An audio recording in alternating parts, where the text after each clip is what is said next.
Olha só, pessoal, que árvore incrível, muito bonita. Nesse vídeo eu vou estar mostrando para vocês. Tá diferenciado aqui o tempo, tá mudando, tá chegando a mudança, o verde tá aparecendo. Eu vou mostrar as coisas que tem aqui, que tá começando a surgir aí a grande mudança aqui da nossa região. Acompanha aí, pessoal, que eu acho que vocês vão gostar. Um vídeo simples, mas mostrando sempre a realidade aqui da nossa região, que é o norte de Minas.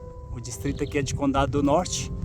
Acompanha aí que eu agradeço a cada um de vocês. Peço aí para deixar seu like, seu comentário. Se não é inscrito, se inscreva no nosso canal para nos ajudar a crescer esse canal cada vez mais.